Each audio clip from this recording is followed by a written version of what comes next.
From the studios of WSAW-TV in Wausau, the Wisconsin Broadcasters Association presents the debate between the Democratic and Republican candidates for the United States Senate.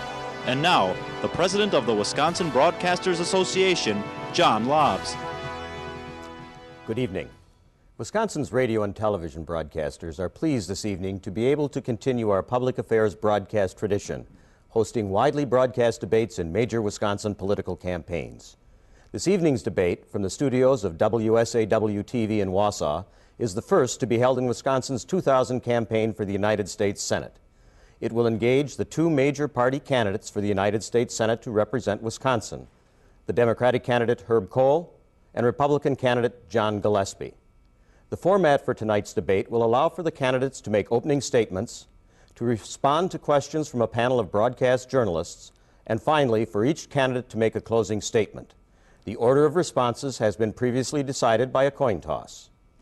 Our panelists this evening include Charles Benson, political reporter for WITI-TV Milwaukee, Jeff Gillen, news anchor for WKOW-TV Madison, and Chris Wallette, news director for radio stations WAYY-AM and WAXX-FM in Eau Claire.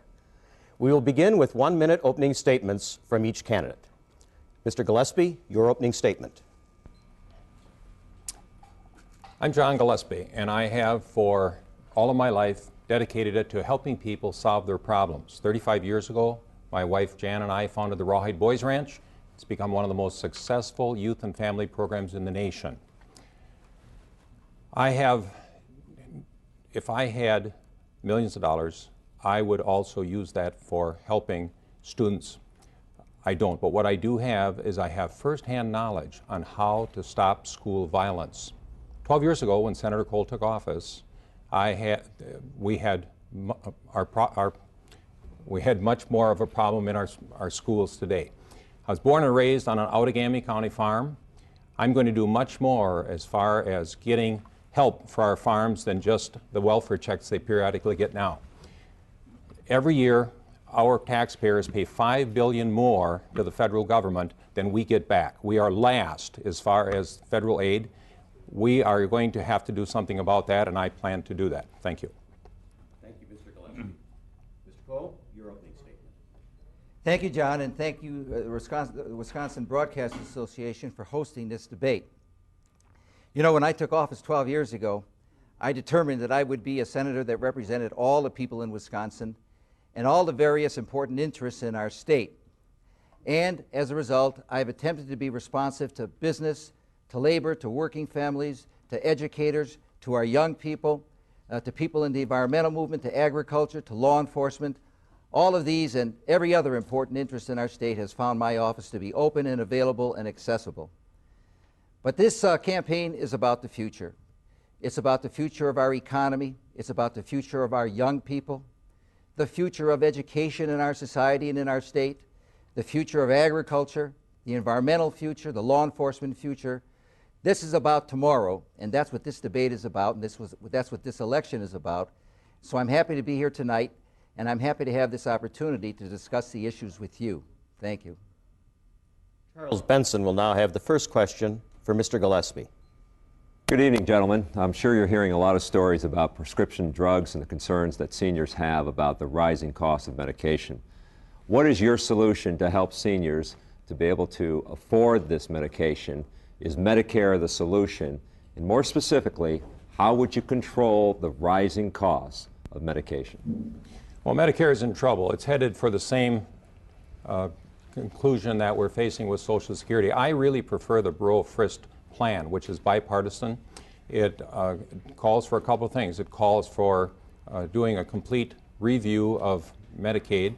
It has a plan that 150% or less, if somebody is earning, they're going to have no prescription costs. 135 to 150%, they'll be covered 50% of the way, and anything over 150%, they pay 25%. Has a $2,000 a year cap on all medical costs.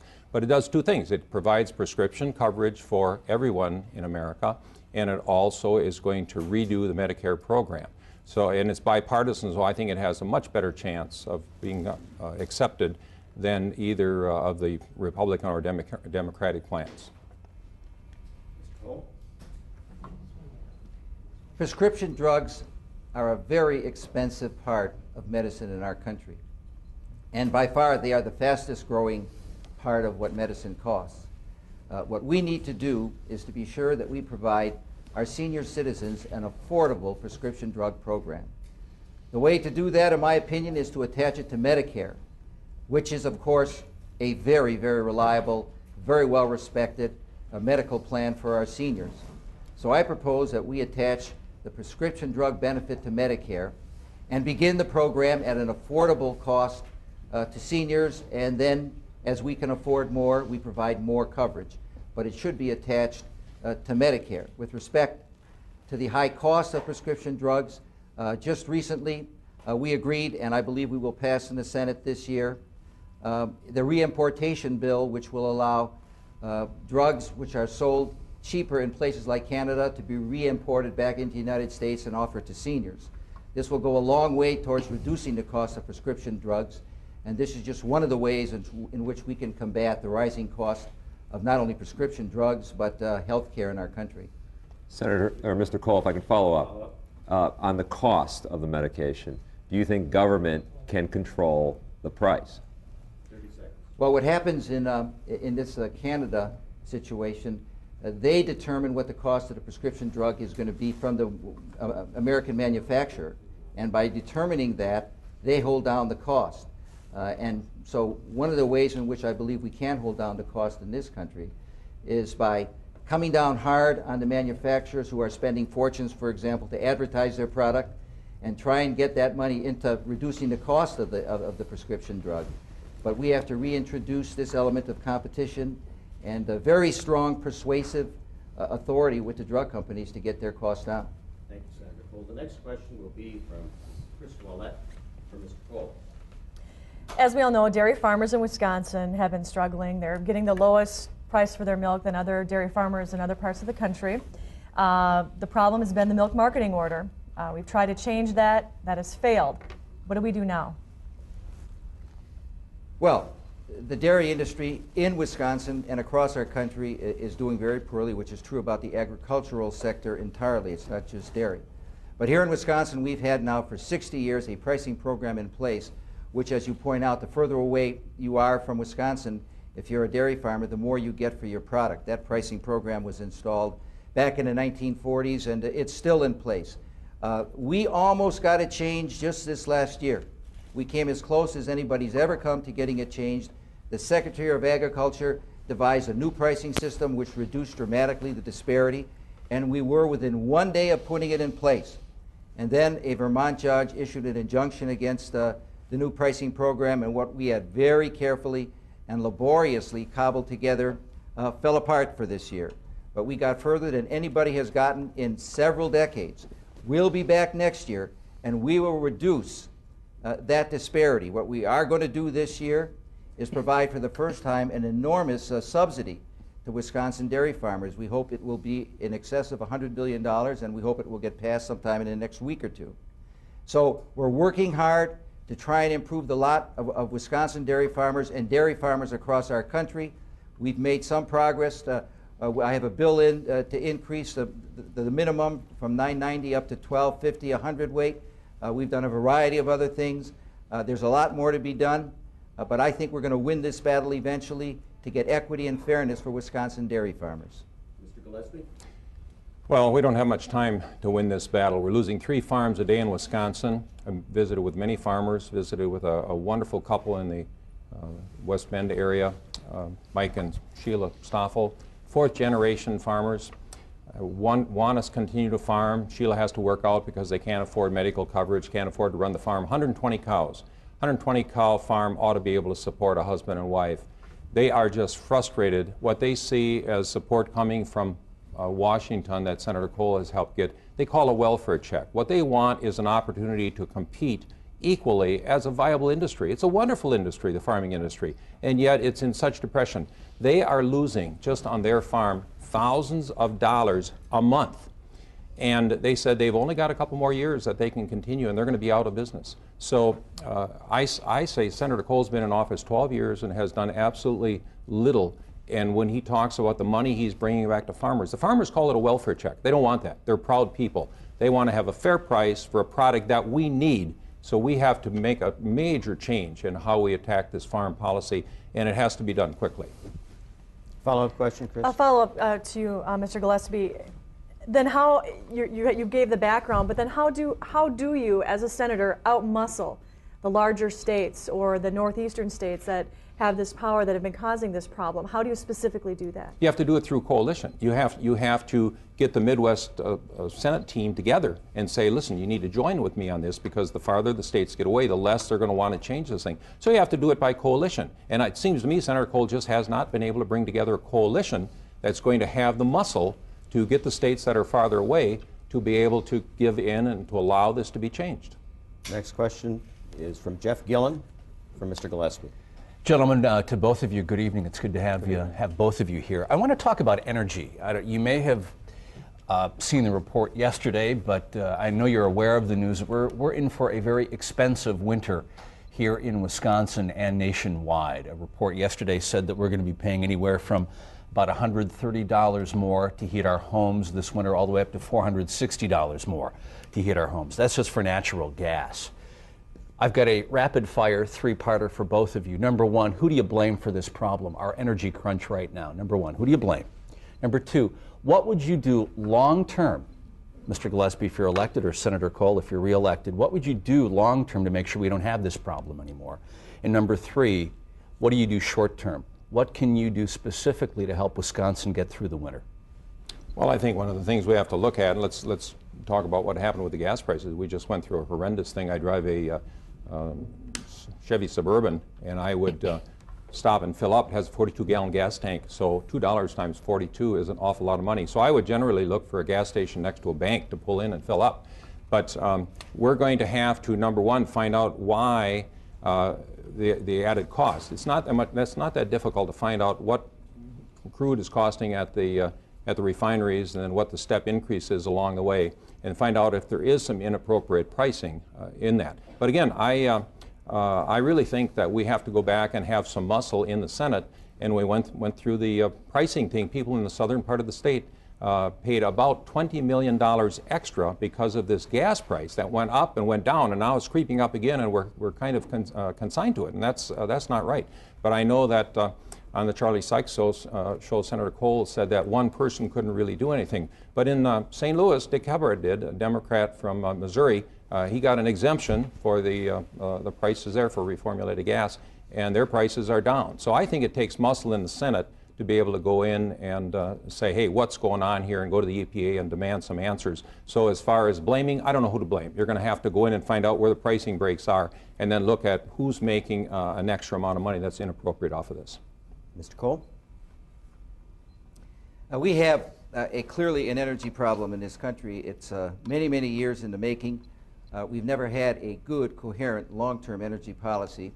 And so every 10 years or every 15 years, we get a crisis like the one we're in right now, which is very serious. The cost of gasoline, the cost of fuel, the cost of energy is way too high. One of the things that we need to do, and that we must do, is try and produce more oil, increase our refining capacity. Over the longer term, we have to practice conservation. Clearly, we use more energy than any other country in the world, and we have to learn how to make more, do with less, and we have to pursue alternative fuel kinds of research and development. In the long haul, clearly, these are the things that will make the most difference. More energy, more conservation, and alternative fuel development.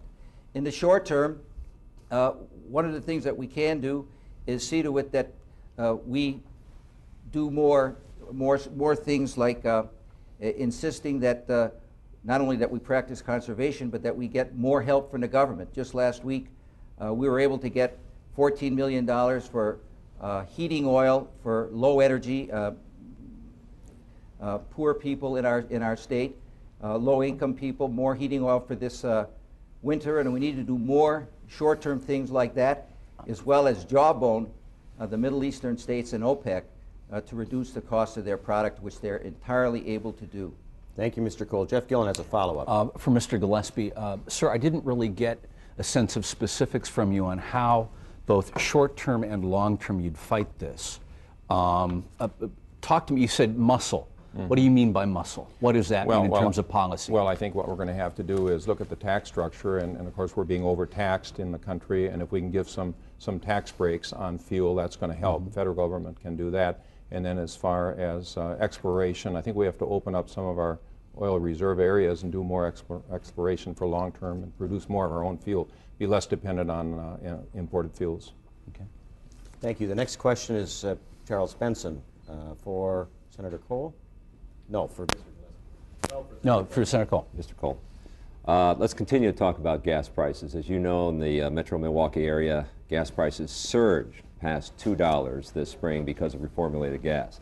There was a lot of blame to go around as to who was to blame, whether it was the big oil companies, the EPA. What are your thoughts on reformulated gas? Should the Milwaukee area continue to use it? And if it's so good for Milwaukee, why isn't it good for the rest of the state or the country?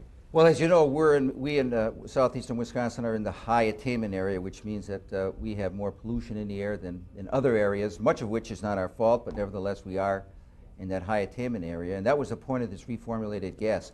But it's important to recognize that the minute we got on these oil companies, I insisted, for example, on a Federal Trade Commission investigation of the oil companies, and just a few weeks after that investigation commenced, lo and behold, the price of gasoline came down to what it is in the rest of our state and throughout our country. And it's too high. But it's important to recognize that it's not the reformulated gas that is the cause of high gasoline prices. It's the fact that we're short on product. And we don't practice conservation sufficiently well, and we don't have alternative fuel development that's sufficiently down the road. But fortunately, even though the prices are too high all across our country, the price of that RFG, the reformulated gasoline in southeastern Wisconsin, is the same as what gasoline costs in other parts of our country. Mr. Gillespie? Well, I don't believe that it's a supply problem. I can't believe that prices would go from $1.30 to $2 within a couple of months, and I really think that there was some price increasing going on that was inappropriate in the procedure.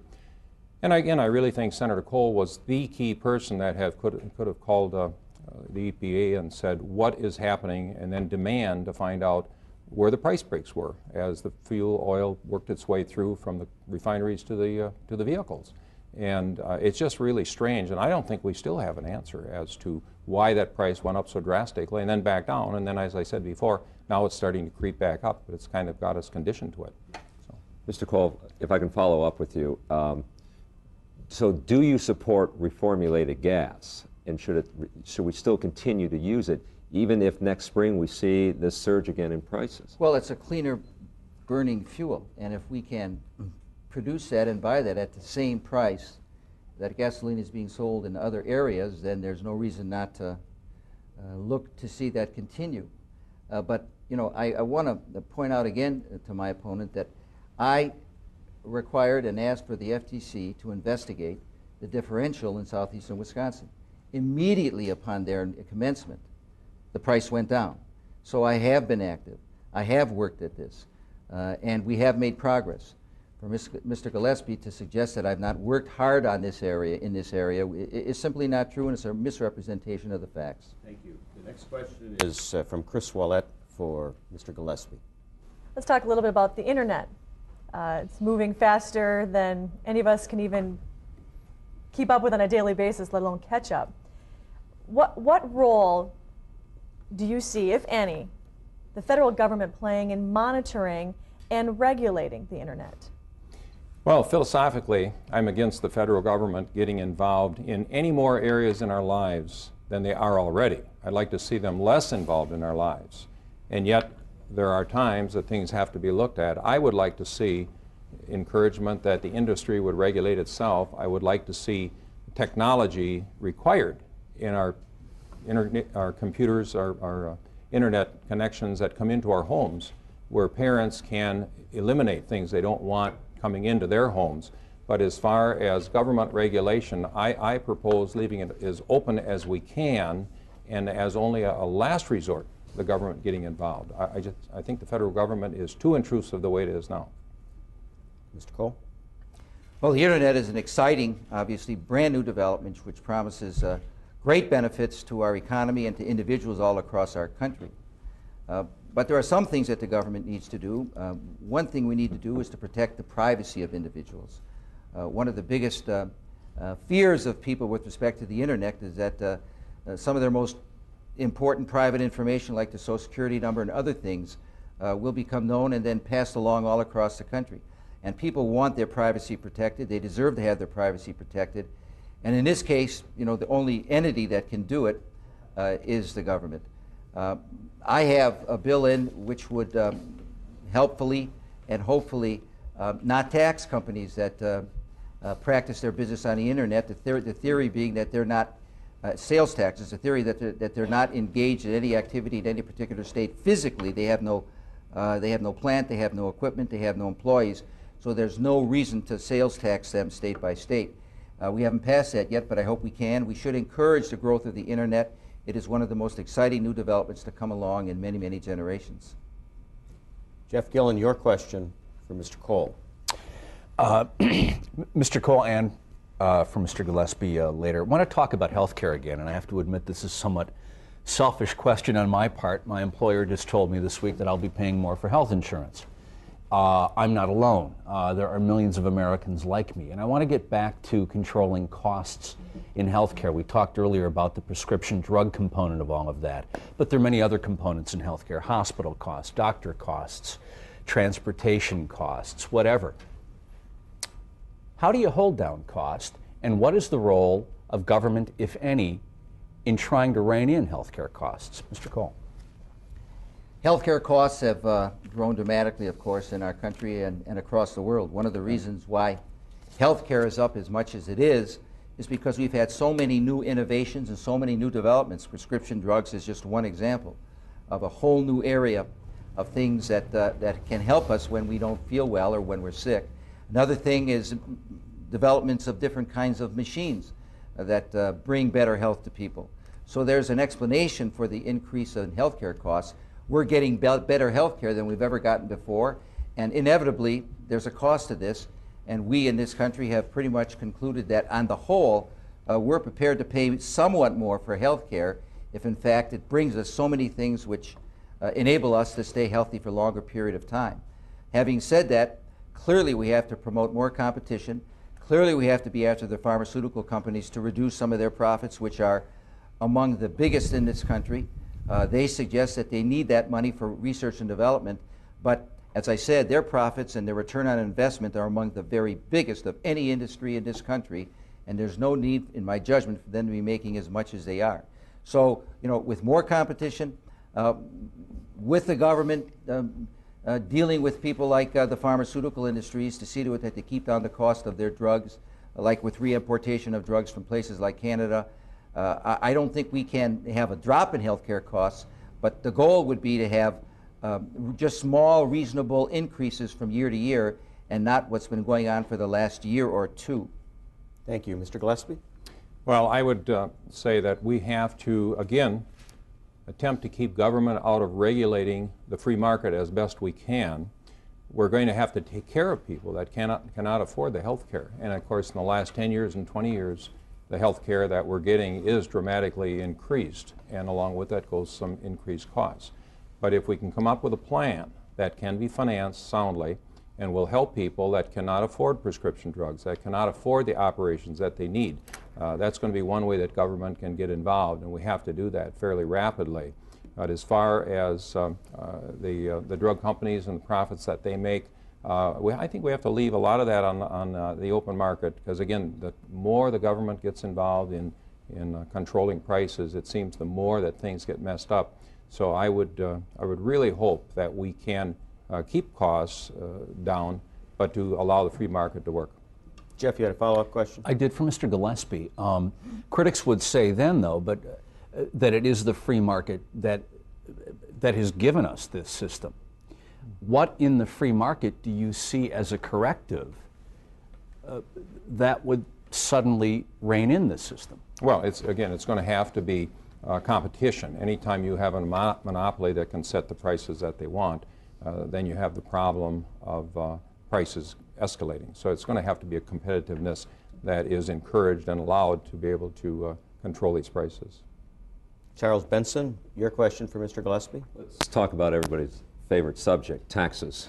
As you know, the government surplus hit, I think, $250 billion. The President announced that this week. How much of that money should go back to the people out there who are working hard, and how much should be used to pay down the debt? I would actually propose that we put the bulk of that money into Social Security. Very concerned about what's happening with Social Security. I don't see a good plan. The House voted 416 to 12 to lock the Social Security's monies up in the lockbox. Went to the Senate, and incidentally, 4 times in the last couple of years, Senator Kohl has voted against locking up those monies.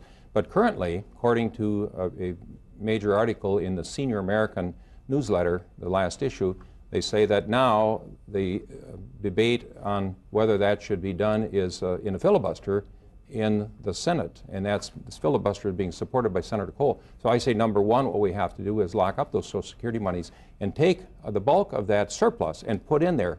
There's millions and millions and millions owed there by departments that have taken it out, and there's no way to pay that back. So let's get Social Security sound, and then let's go into a tax cut so that we're not overtaxed. That's our money. That's not the government's money. That's our money. And yet I think that we want to see that Social Security is absolutely completely sound, and that our seniors and people that will be seniors soon will be able to call on that money in the future. Mr. Kohl, on the use of the surplus. We need to be very cautious and careful how we use the surplus.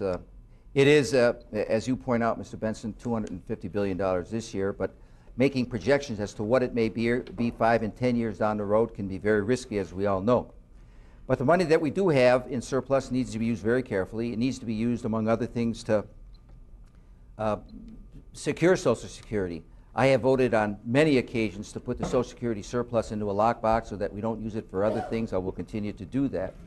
And we need to pay down the debt. When you use a surplus to pay down the debt, you are in fact reinforcing Social Security and extending its longevity. Social Security is one of the most sacred contracts between the government and the people of this country, and nobody should fool around with Social Security.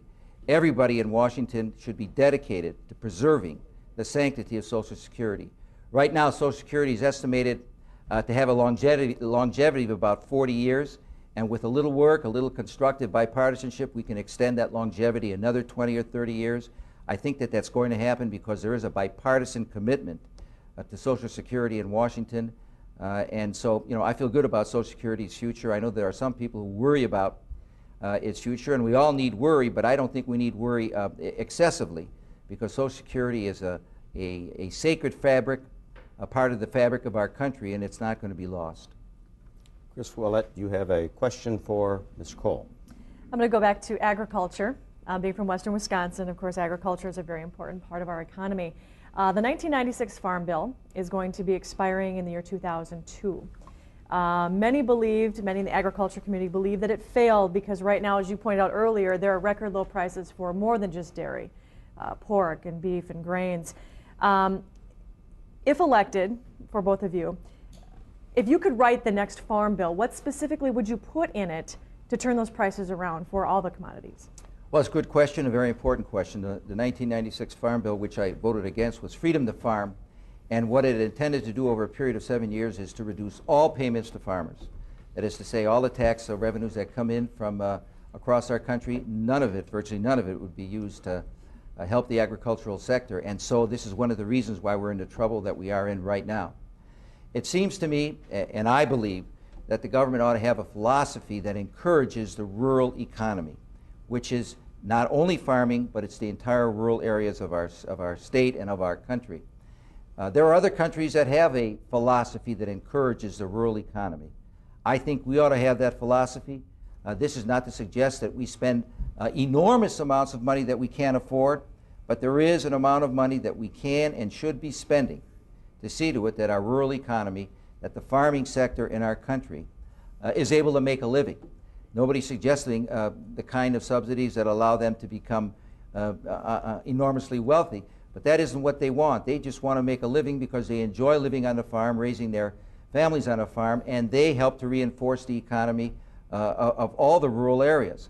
So we have a decision to make, a basic decision to make when we rewrite the Farm Bill, and that is to decide whether or not we philosophically believe, as I do, that rural areas in this country are worth an investment.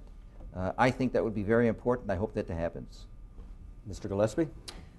Well, again, as I mentioned earlier, we're on a collision course with disaster in not only our Wisconsin farms, but nationwide. But as far as Wisconsin, we're losing 3 farms a day, and probably one of those is because of wanting to sell out. 2 out of 3 are absolutely because they cannot afford financially to continue to farm. Farmers do not want a fixed price. They don't want a controlled environment. They don't want a welfare check, as they refer to it, that they get periodically. They want to operate in a free market where their products are paid for what they're worth. And I think the government has really played into, over the years, of confusing the farmers by putting up various rebates where we're paying farms for not growing crops, and a variety of programs that just have not worked. So we need to phase out. The government has to set a date, phase out of these kind of improper price support rebates, and we have to let the farm program start to stand on its own 2 feet. And it can, if we can get the government, I think, out of the way. Jeff Gillen, your question for Mr. Gillespie. I'd like to talk about the estate tax, the so-called death tax, as critics call it. If your estate is worth more than, I think it's roughly $675,000 or whatever, the government takes a big chunk in taxes upon your death. How much, gentlemen, can we cut the death tax by? How much should we cut it by so that we don't break the federal bank? Mr. Gillespie. Well, I think that this has to be phased out totally over a period of years. Again, getting back to the farm, at $650,000, there's not many farms that fall under that. Currently, a farmer can pay $250,000 for one tractor alone. So it's very, very easy for farms to get up to be worth in the $1, $2, $3 million range. The Stoffels that I talked about earlier, they are in a position where when their folks die, they're not going to be able to afford to take the farm, because it has to be something where the taxes would just be beyond what you could ever pay off. So I think the death tax is a very unfair tax. It's a double taxation. It's things that have already been taxed before, and I believe that our government has got to find a way that we can absolutely conclude the death tax in a matter of some years, get rid of it completely. Mr. Kohl? Well, the estate tax bill, which I voted against, has been very thoroughly discussed and argued and examined. And in fact, only 2% of the American people pay an estate tax today. So for the vast, vast majority of people who are listening tonight, estate tax repeal does not have any kind of an impact on you. And in fact, 3,000 of the richest estates across the country are half of the estate tax cost. When the estate tax gets finally implemented, it would cost, if it were entirely repealed, it would cost the taxpayers of this country $75 billion. As I said, half of it would go to the 3,000 wealthiest estates in our country. So it seems to me that is not the direction in which we want to go. When money is so scarce, we're talking about the cost of a prescription drug benefit. We're talking about how are we going to help family farmers. We're talking about what are we going to do to help education in this country. We have to make choices. And it seems to me that the last place where we need to go is to the people who are the most well off in this country and entirely eliminate all estate taxes for them.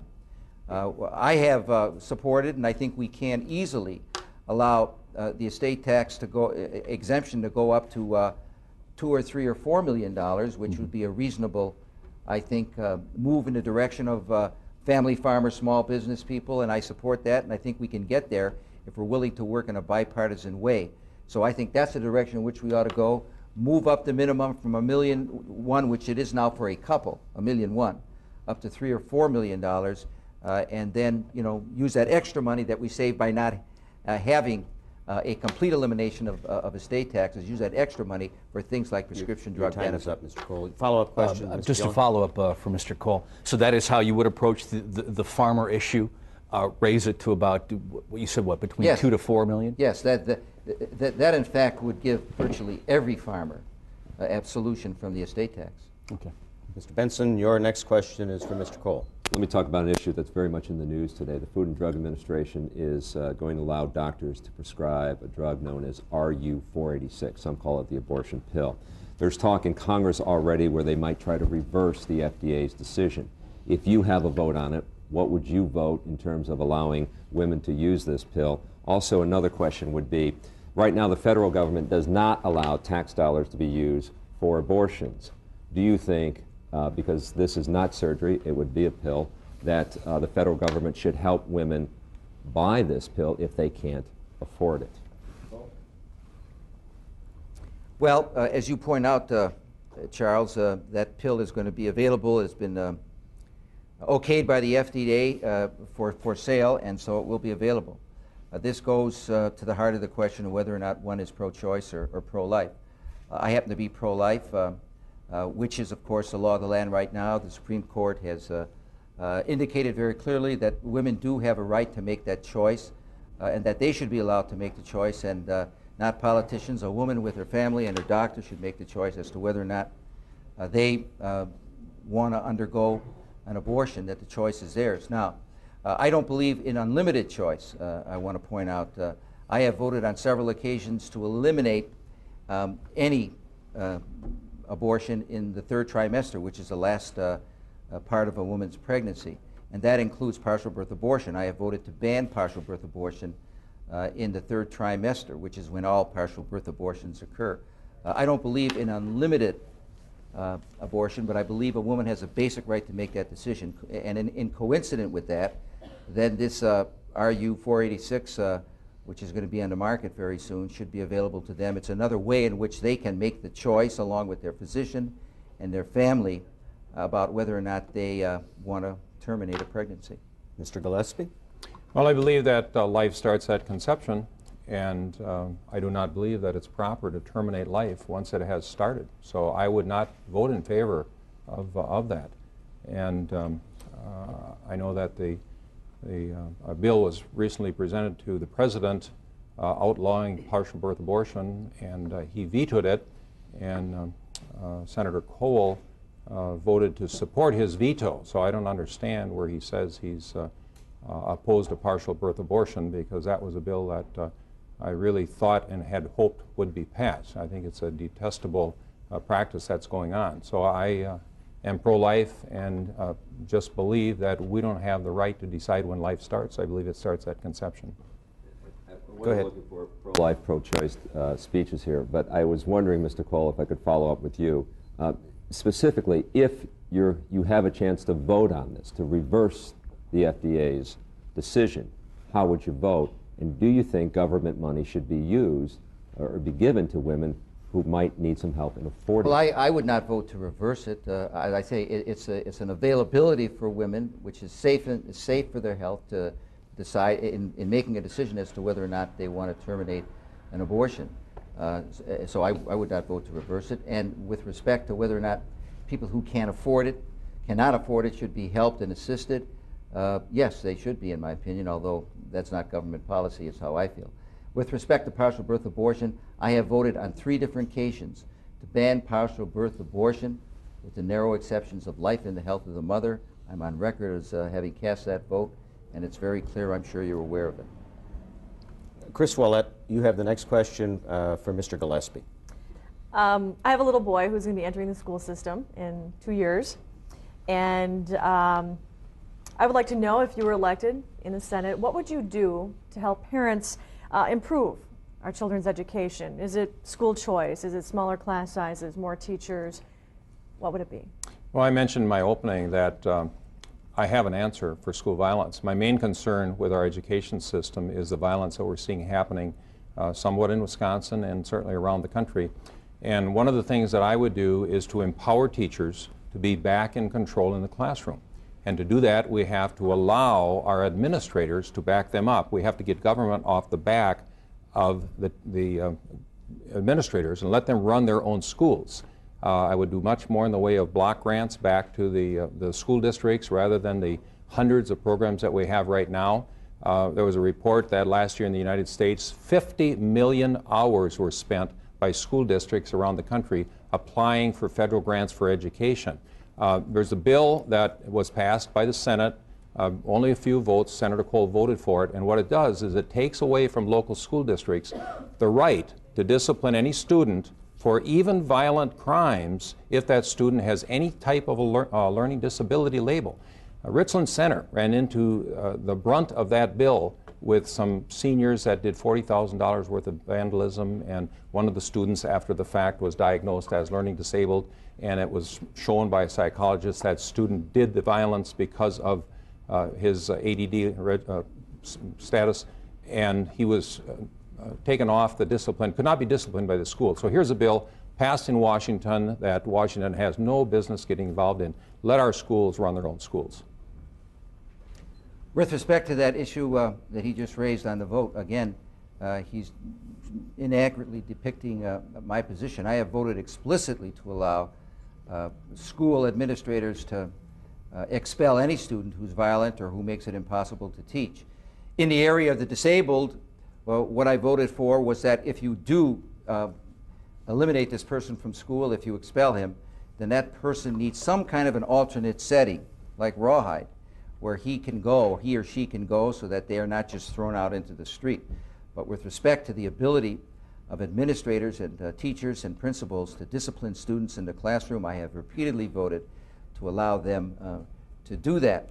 I'm also the author of a bill with several other senators to do just what Mr. Gillespie is suggesting, that we reduce all the different kinds of bureaucracies and programs that we have in money coming from Washington to local school districts, consolidate these programs and give block grants to local school districts and states, and allow them the flexibility to set up the kinds of programs that work best in their areas, allow them to set up the kinds of responses that need to be given, the tests, the accommodations that need to be given to see to it that their programs are in fact ratified and in fact occur, and they have success with these programs, and then report their own kinds of tests back to Washington.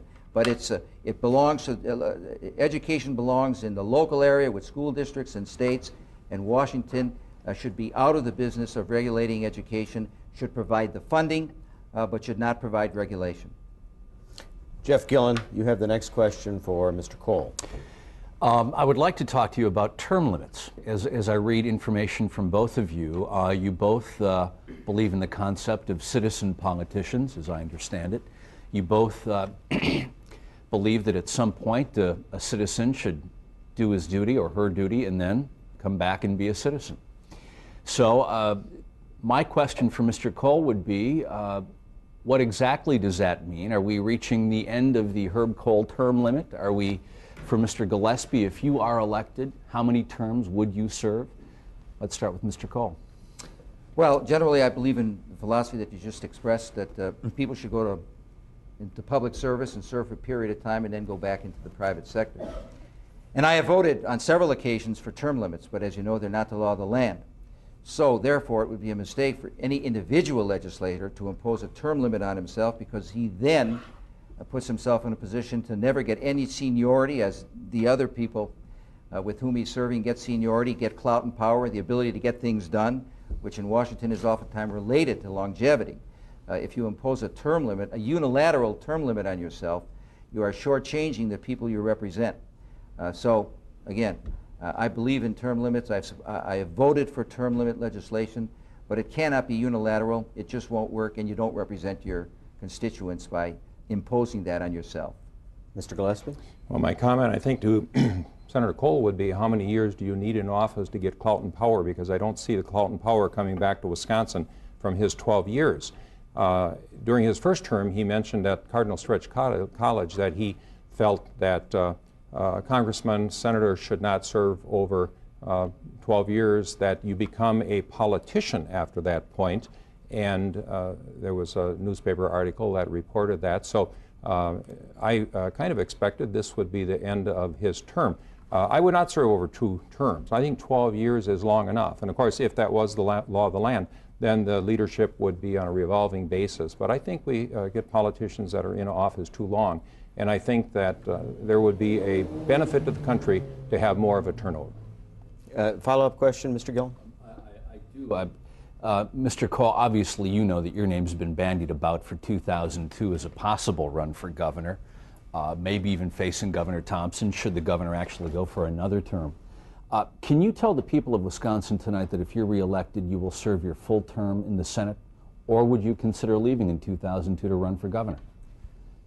Well, I'm running for re-election to a 6-year term as a senator. I've not even thought about any other elective office that I might consider between now and then. So what is on my mind right now? My mind is the thought of being reelected, the hope of being reelected, and the hope of serving the people of Wisconsin for the next 6 years. Just if I could respond to Mr. Gillespie's comment again that I've been in Washington and haven't done anything in 12 years. He's suggesting that again and again and again, which is classic negative campaigning. Not very positive, and it seems to me that doesn't respond to the needs of our democracy very well in terms of running clean campaigns. But I'll just mention 2 things that I've been able to do over the past year as a result of my seniority.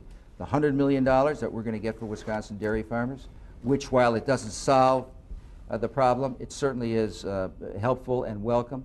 And just this year, as a result of my efforts along with others in our delegation, we've been able to increase the transportation dollars that we get from Washington from 92% of what we send there in gas taxes to 99%. And that comes entirely as a result of having been there for 12 years and having achieved some seniority along with my colleagues. Mr. Kohl? And being able to bring to bear some muscle on the problem. Your time is up on the follow-up question. One last question in our debate from Mr. Benson for Mr. Gillespie. Been a lot of talk about faith-based programs in the presidential election. Give me your thoughts on what role religion and government can play together to solve problems. Well, I think there should be a partnership with faith-based programs, and I think that government can play a part in those. Rawhide is a faith-based program where we encourage young men to explore coming to know God. We have some government support that comes in. We have a lot of private support that comes in, and so it's really a commingling of 2 programs, and it works very well. It's close to an 80% success rate with the young men that are not incarcerated after Rawhide. We have about 133 staff. It's a program with no debt. It's a wonderful program, and it's a wonderful marriage between government and the private sector. So I believe that we can do that in a variety of other areas, and I think that as far as a person's own faith, that's what drives each of us with our values, but that it's not necessarily what we campaign on. Mr. Kohl? In our Constitution, we have a clear separation between church and state. And I think the founders recognized that the minute you start mixing up government and religion and start crossing certain lines, all of a sudden you get into very serious difficulties. It's worked very well in the history of this country, and I think we ought to be very careful to continue to insist upon that separation. This is not to suggest that there can be 100% separation all the time, because that's not the way real life works.